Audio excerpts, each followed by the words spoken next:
everybody. Welcome to the Grey Highland Public Library Storytime. Can Nathan and Julia and Graham and Allie and Danielle and all the rest of you help wave your hands for our good morning song? Hello everybody and how are you? How are you? How are you? Hello everybody and how are you? How are you today? Hello everybody and tap your knees, tap your knees, tap your knees. Hello everybody and tap your knees today. A Field of Sunflowers by Neil Johnson.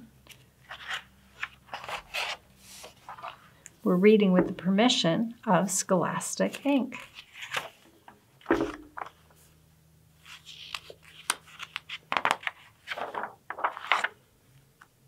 We're reading a book about a farmer planting his field. Can you guess what he's going to put in his field?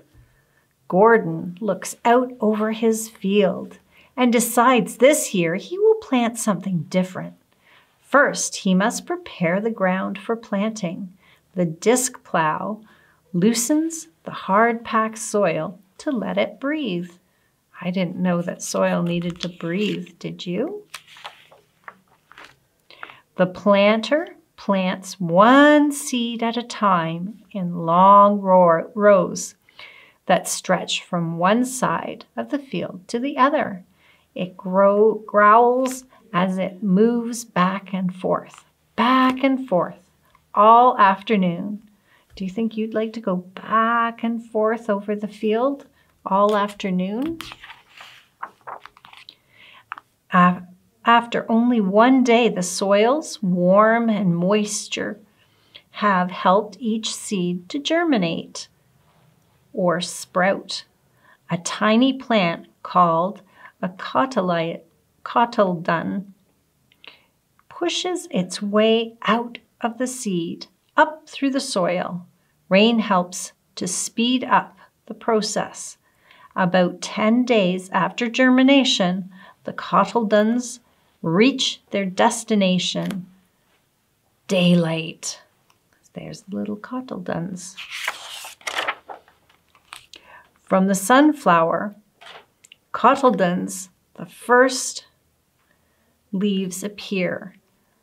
The once tender little plants are now growing taller, bigger, and stronger with each passing day. Although 6 weeks have passed since germination, do you remember what germination was? That was when the seed just started to grow.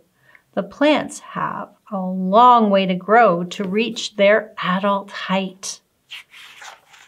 How high do you think a sunflower would grow? As they grow, the sunflower plants seek the sun.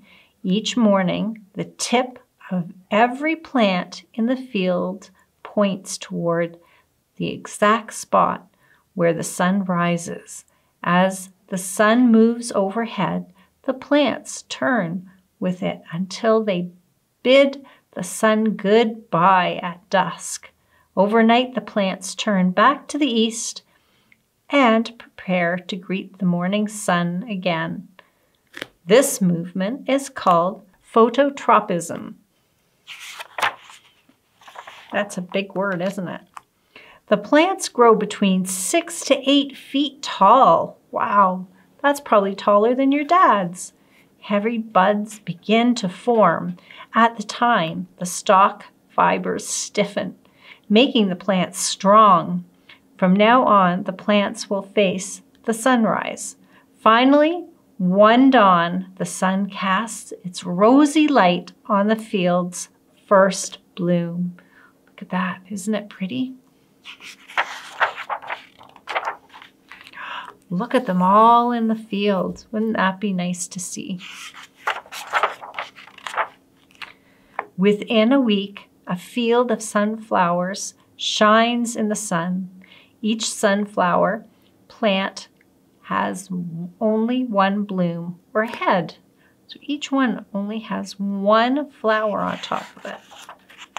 Not like other plants that have 2 or 3 flowers or more. Word of Gordon's field spreads quickly. Soon people drive out from the city to see for themselves. Families bring their children for picnics. Photographers shoot roll after roll of film. Artists work to capture the beauty in oil, pastel, and watercolors. See all the artists? And there's a family having their lunch. One day, a path is cut. The narrow walkway winds its way through the blooms and allows sunflower lovers to feel almost as if they are part of the field. Would you like to walk through a big field of sunflowers? Each head of a sunflower is, in fact, a cluster of hundreds of small flowers called florets. A sunflower seed cannot be formed without pollination. Pollination occurs when a grain of pollen is moved from a floret, another to a stigma. Sunflowers depend on bees, look at the big bee, and many other insects to carry the pollen to the stigma. Gordon is very proud to celebrate the glory of the sunflowers. He hosts a dinner party underneath the oak tree in his backyard next to the field. Look at everybody celebrating how beautiful the field of sunflowers is. The blooms last for about 2 weeks before they fade. Each bloom is now full of hundreds of seeds, each containing the potential to be another tall sunflower plant. But Gordon decides not to harvest the heads for their seeds. Though the plants will die, the seeds in the flowers' heads are still very much alive. The once beautiful field becomes a gigantic bird feeder for cardinals, red-winged blackbirds, mockingbirds, doves, and other birds. And that's the end. And that's what you're going to get in your package today. Some sunflower seeds. Okay, and we're learning about sunflowers, and they make me think of the sun and how happy the sun makes me. So we're going to sing, "You are my sunshine, my only sunshine. You make me happy when skies are gray. You'll never know, dear, how much I love you. Please don't take my sunshine away."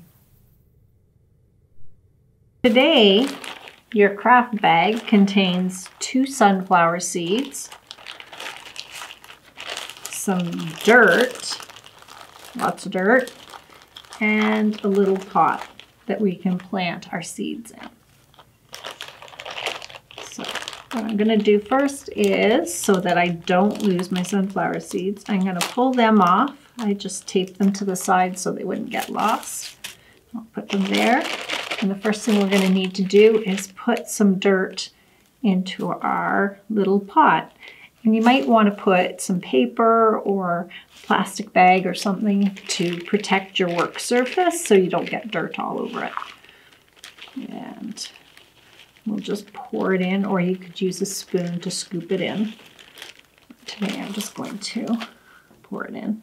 And I've just noticed that there's sometimes some roots in the potting soil that I bought. So you might want to pick those out. And so we'll push down, not too hard, but push down a little bit. And then we're going to plant our seeds. These are gigantic sunflower seeds.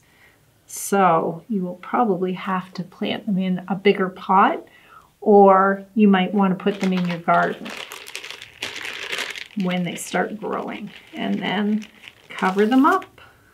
And again, just push down, and you'll want to put them in a windowsill or somewhere where they'll get lots of light. And I'm just going to put a bowl underneath my pot, so when I pour the water in, if I pour too much, it will just go through and into the bowl. But you need to have light, and you need to have water, and you need dirt to grow your plant. Oh, there's another bit of a... And what I also did when I started one, it hasn't started sprouting, but I took the plastic bag that I had in my kit that I used, and I put it over top. And underneath this, you could also just use a yogurt container or just the lid from a yogurt container to put underneath just to catch any extra water. And this is, you can see it's still got water on top, and that'll soak in a little bit. Okay, and then you can just wait and watch. And by the end of the summer, you should have a giant sunflower if you take care of it well, watering it and putting it in the sun.